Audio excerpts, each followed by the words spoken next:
Aideen Litter. So I was doing the COVID antibody tests. I didn't want to go into a 9-to-5 job, so it was just a job I had got landed in after uni just to get money.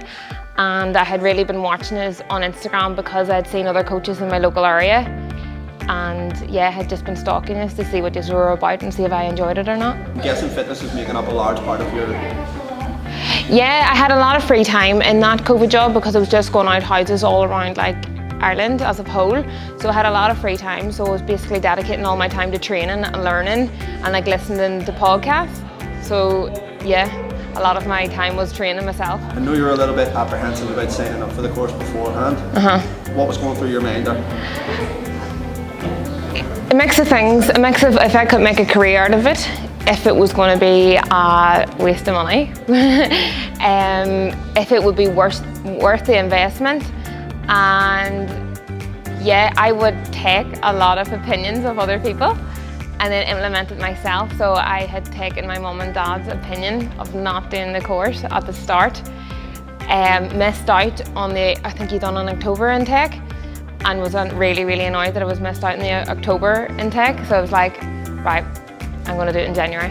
What was your experience like on the first day when you came here? What was it like in the lead up to it? Were you nervous? And then what was your initial experience walking through the doors?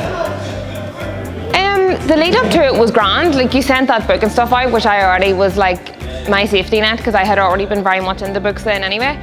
And I think I had probably watched that much stuff through social media that I knew what was going to go on, so it was fine. Before coming in, I don't think I was nervous coming in because I just knew it was sort of right and it was the next step that I was going to do. Was there a point during the course where you sort of realised, was it the first day where you're like, this is where I'm meant to be? Yeah.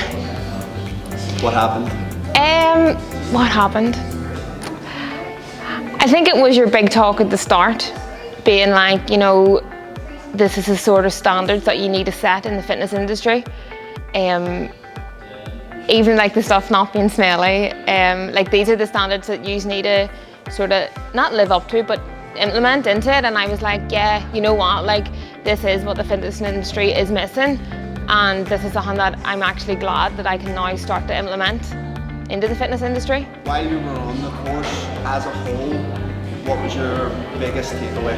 Biggest takeaway is not doing shit for the sake of it. Have an intent behind why you do something, rather than following all these TikTokers and Instagrammers doing these booty workouts when probably there's no point. So actually the education under your belt, why you do something, and have intent with everything you do with on the gym floor. What was your first day like on the gym floor? And tell me a wee bit about the journey that has happened from you left us until now you're back in doing this video. Right, I remember my first day crystal clear. My first client was at 2:30 on a Wednesday. I got a phone call at 22 minutes past 2, and it was from my COVID job letting me go. And they were like, we don't need you anymore.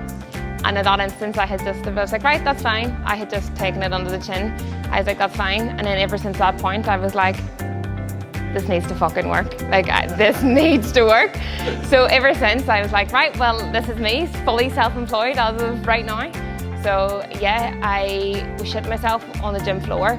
Lots of things going through your head, like, am I even good enough? Like, will this run okay? Like, everybody's watching me. All these coaches have been doing this for 10 plus years. Like, what the hell am I going to do? And I think it's after maybe 2 weeks of coaching you settle into it, and then you'd be like, I'll be all right. Did some of the course content start to help you then on the gym floor? You know, some of the things that we were actually doing practically on the gym floor. Like, was there a point where you realised, oh fuck, you know, and what was it? Probably hip hinging. A lot of females wouldn't know what hip hinge. So yeah, it would have been the hip hinging and the difference between when someone would squat versus hip hinge. That's probably the biggest takeaway from it, and it's probably still something I still implement now, is like, no, this is a squat, this is knee dominant versus like a deadlift is hips dominated. You know, and that's probably the biggest takeaway, whereas people would think an RDL would be an absolute knee bend when it's not, it's your hips back.